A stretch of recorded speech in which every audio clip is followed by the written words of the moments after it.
Hello students. In this class we will see some example based on the zeros and singularities of the given function f of z. Okay. So just I think in the last class we have explained what is zero, how to find zero and how to find the singularity of the given function f of z. So here we are having our first example is find the zeros and poles of the function z plus 1 divided by z square plus 1 whole square. Okay. So here what is the given function f of z? Z plus 1 divided by z square plus 1 whole square. So how we will write this? This is nothing but we can separate z plus 1 whole square divided by z square plus 1 whole square. Okay. So it is same. So to find the zero, first to find the zeros, what I have said, to find the zeros we have to equate numerator is equal to 0, because when we say the z is equal to a is the 0, if at z is equal to a, if we are getting where f of z is 0, and when we say it is the pole or it is singularity at z is equal to a, if it is not analytic, means it is not differentiable, then it is called pole. Okay. So how we will find the 0? Equating numerator is equal to 0. So z plus 1 whole square is equal to 0. So what we will get? Z plus 1 into z plus 1 is equal to 0. That is nothing but z is equal to minus 1, and again we will get z is equal to minus 1. So here 0 is z is equal to minus 1 is the 0 of order 2. Write down of order 2. Okay, because minus 1 it appears 2 times. So we can say z is equal to minus 1 is the 0 of the function f of z of order 2. Okay, please remember when you are finding the 0, equate numerator is equal to 0. Don't get confused. And when you are finding the singularity or pole, because pole is again nothing the type of singularity only, equate denominator is equal to 0. So we have find 0. Second, pole. How we will find the pole? Equating now denominator is equal to 0. So z square plus 1 is whole square is equal to 0. So what we will get? Z square plus 1 is 0, and again z square plus 1 is equal to 0. So z square is equal to minus 1. That is nothing but z is equal to plus or minus I. Minus 1. Root of minus 1 value is I. So what we will get? Z is equal to plus or minus I. Here also z is equal to plus or minus I.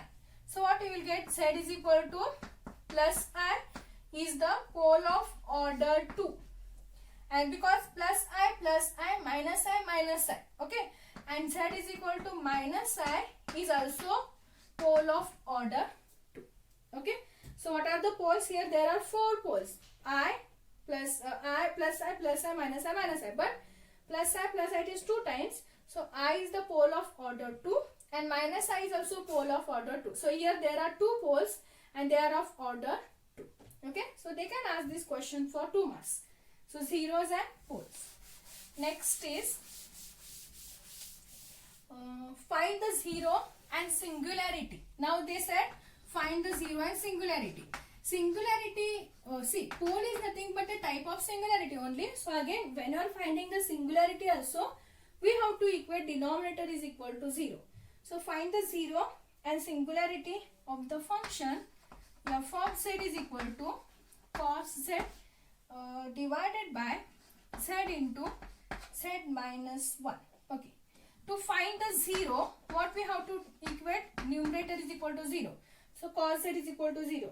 So at what point of z you will get the cos z value is 0? That is z is equal to, we know that it is pi by 2, but in general we can write it is 2n pi plus or minus pi by 2.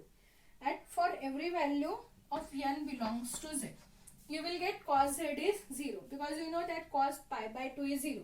See, when you will get sin z is 0, if z is equal to 0, or if you substitute z is equal to pi. So how we will write it is at every n pi, because at every value of n, either it is 1 into pi, 2 pi, 3 pi, 4 pi, you will get a value of sin is 0 only.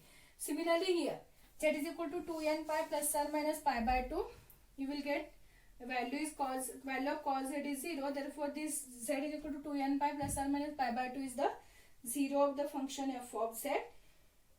and to find the singularity we have to equate denominator is equal to 0. So z into z minus 1 is equal to 0. What you will get? Z is equal to 0, z minus 1 is equal to 0, so z is equal to 1. So here 0 and 1 are the singularity of the given function f of z. Okay, or we can say it is poles also. So what we will say? 0 is the simple pole, 1 is also simple pole. So 0 and 1 are the simple pole of the given function f of z. This is one. Third one is find the 0 and singularity of the function f of z is equal to sin z divided by z minus pi whole square. Okay. So first is 0. How we will find the 0? By equating numerator is equal to 0. So sin z is equal to 0. When you will get sin z is equal to 0 for all values of n pi, where n is in a integer. Okay. So yes, if you substitute n is equal to 0, you will get z is equal to 0, and 0. If you substitute 0, again you will get 0 only. Okay. So at z is equal to n pi, you will get sin z is 0. So 0 of this function is n pi. Next, pole, that is equating denominator is equal to 0. So z minus pi whole square is equal to 0. So what you will get? Z minus pi is equal to 0. So what is z is equal to pi comma pi. So here pi is the pole of order 2 because it appears 2 times. So pi is the pole of order 2. Okay. And last one is f of z is equal to e raised to z divided by z square plus 4. E raised to z divided by z square plus 4. Okay. The question is find the singularity of the given function f of z. E raised to z, only singularity. Here they said only singularity.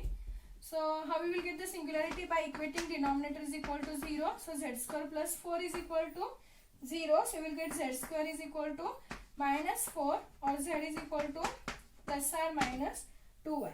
So here z is equal to plus 2i and minus 2i are the simple pole. Are the simple poles of the given function f of z. Here they said only singularity. If they said only singularity, find only singularity. If they said only 0, find only 0. So these are the 2 marks question from this concept. So this is all about the singularity, removable singularity or zeros of the function f of z. So our next concept is calculus of residue.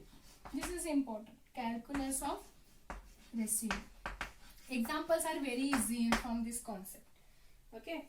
So first we will see what is the definition of residue. What is the definition of residue? Suppose if your f of z, if your, see this whole paper is complex, so you will get your function is f of z only. Okay. If your f of z be given function, okay, and let z is equal to a is the pole. Z is equal to a is the pole of the function f of z. If f of z is any given function and z is equal to a is the pole of the given function of order m. Of order m. Z is equal to a is of order m is the pole of the given function f of z. Then by using the definition, what is the definition of pole?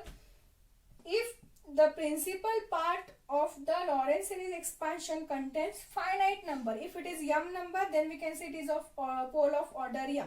Okay. And here we have denoted z is equal to a is the pole of order m of f of z.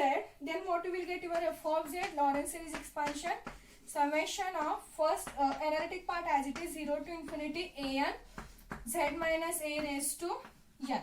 But in the principal part, there are finite terms. Here, if you are having pole of order 2, then there are only 2 terms. If you are having pole of order 3, then there are only 3 terms. But we have considered it is of pole of order m, then you will get there are m terms. By expanding, you will get b1 divided by z minus a.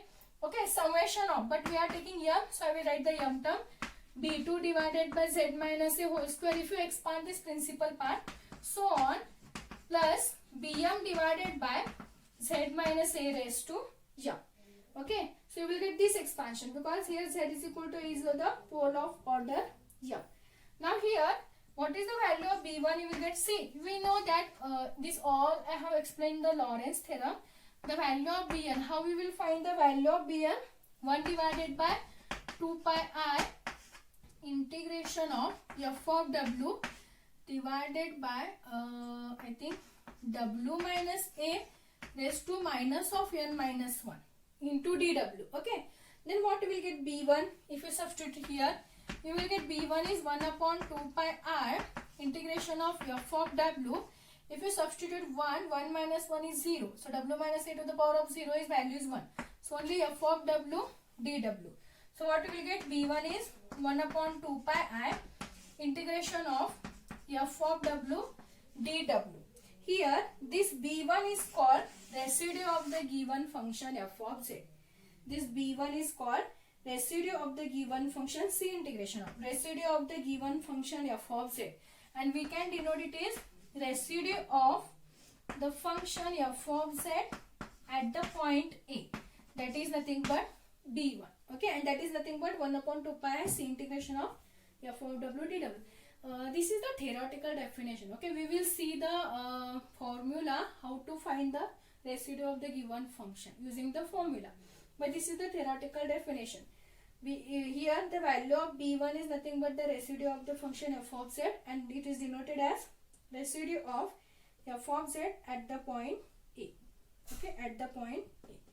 So this is the calculus of residue. So next two theorems are there. It is very easy theorems are there, and depend on that we have to solve the problems. Okay, so remember the definition of residue. In the next class we will see that two theorems. Okay, the next class only we will see that theorem, then we will solve the problems. Okay, into next 2 or 3 classes we will end this unit, because this complex analysis is not lengthy. I think already I have finished 2 units. This is the third one unit.